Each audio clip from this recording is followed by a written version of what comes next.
Pleasant afternoon, students of excellence. Again, popular demand. Students are asking me to explain what and how can we find the exact values of trig.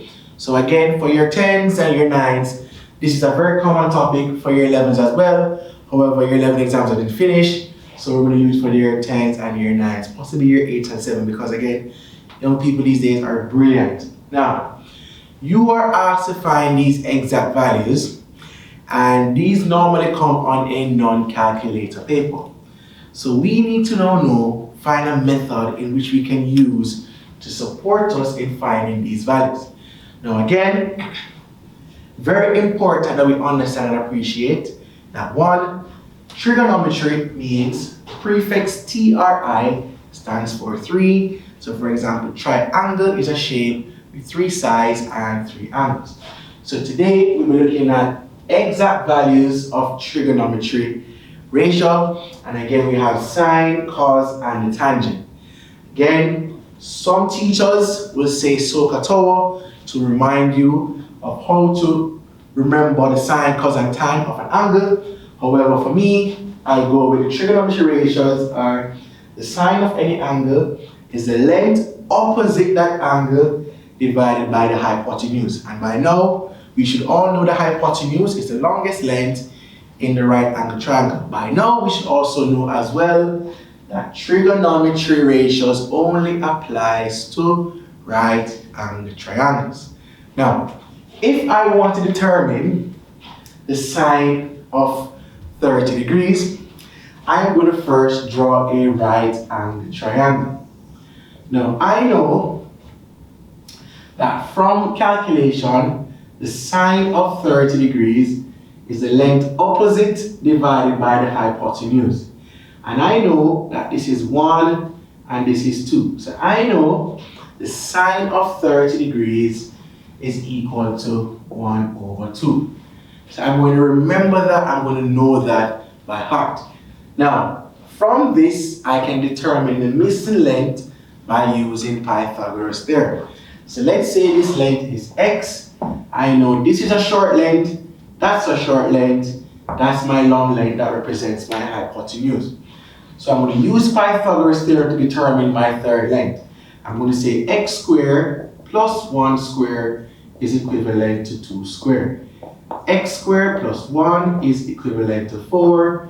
You subtract 1 from both sides, and x squared is equivalent to 3.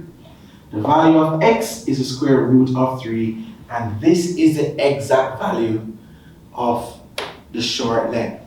So that means I can replace this and I can call this root 3. Now I've used Pythagoras theorem to determine my missing side.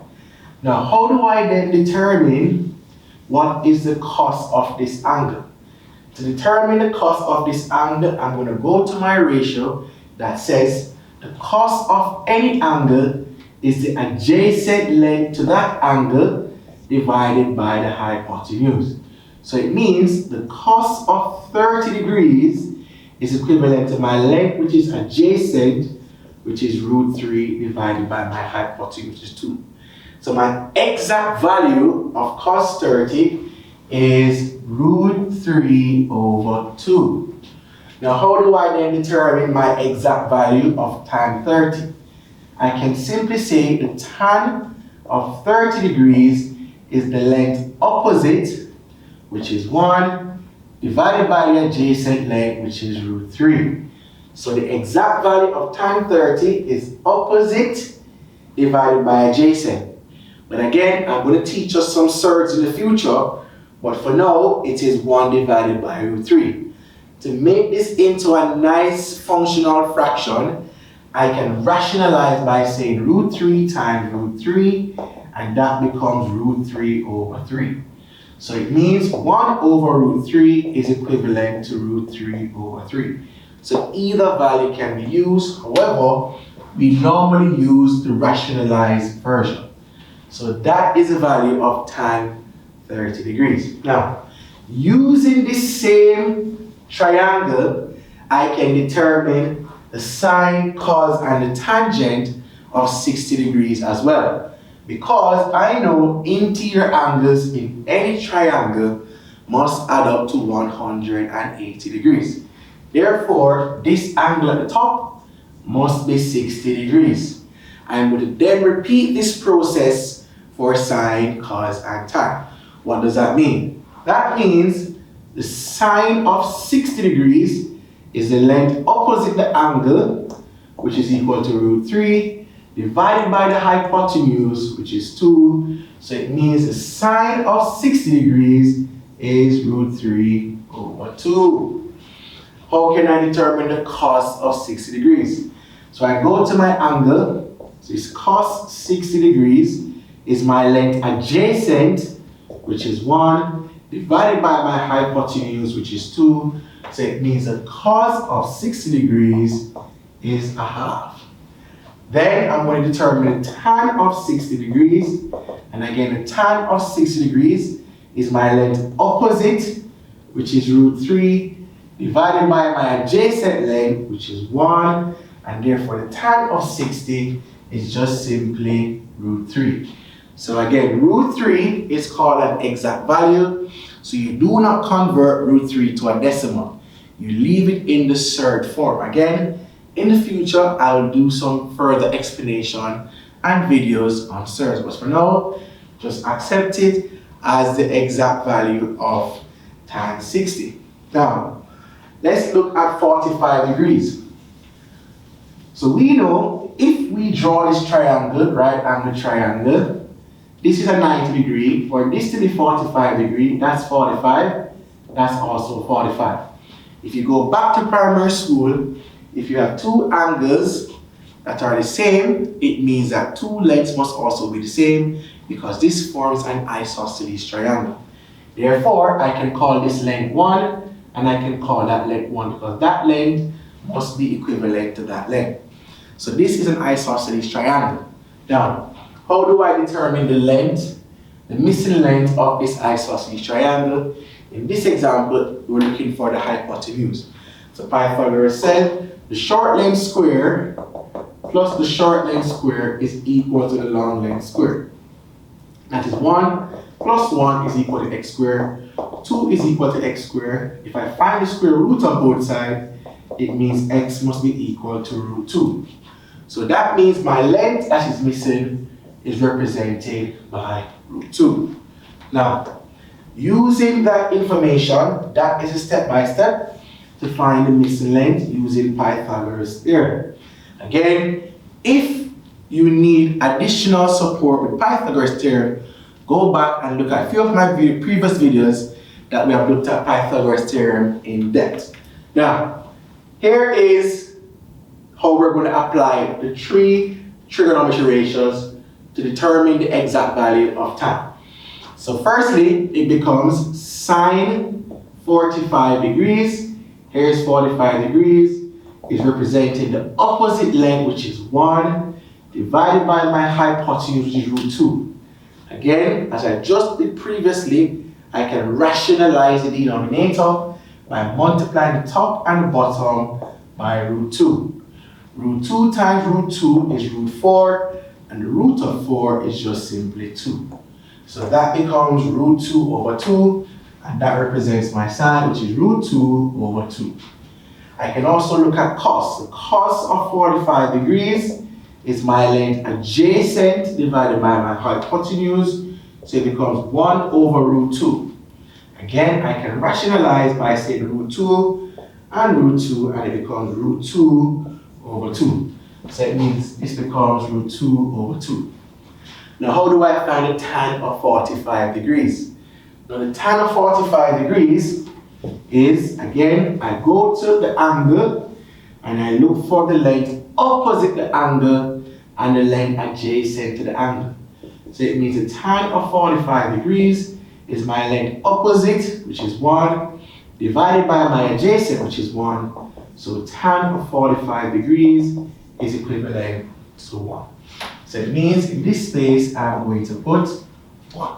Now, how do I then determine the sine of 90 degrees, and how do I determine the cos of 90 degrees? Now the word sine is a shortening for sinusoidal.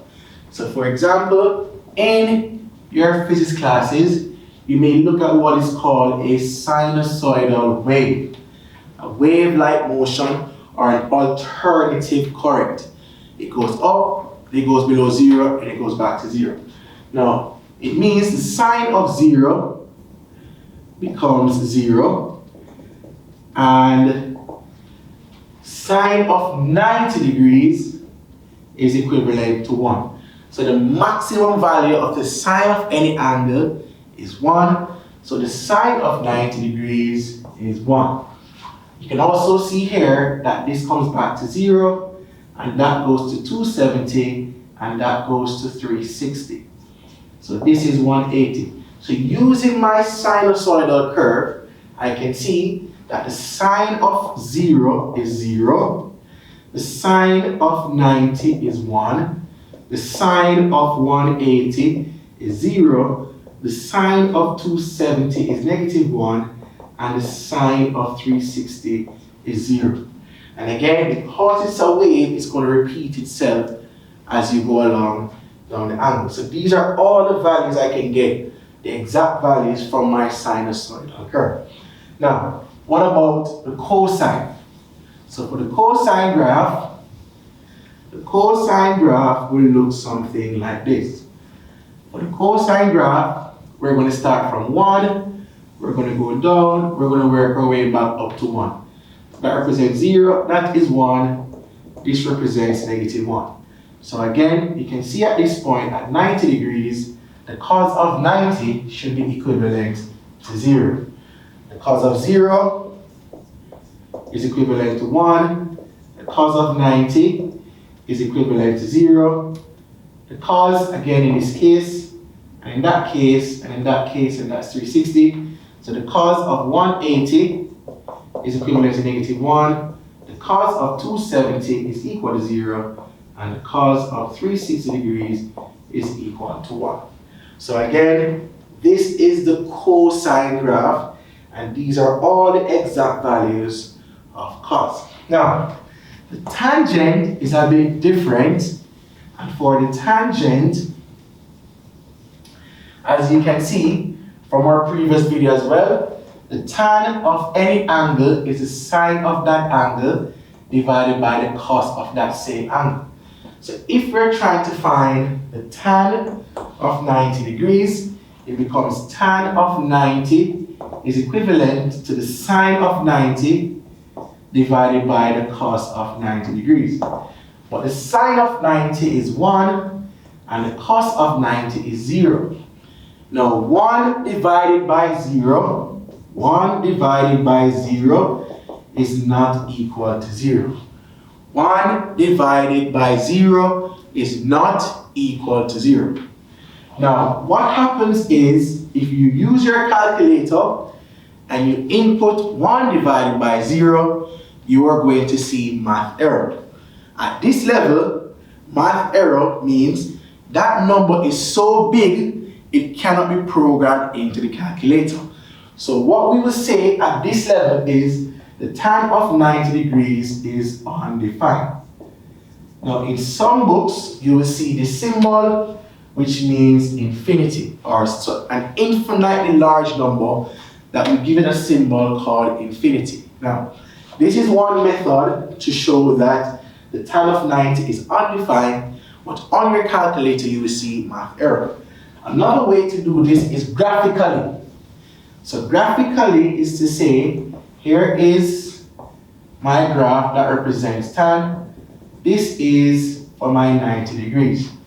As you increase the angle, this line will approach 90 but will never touch it. And that is how we represent what is called an asymptote. And for an asymptote is the line approaches it but it will never touch it.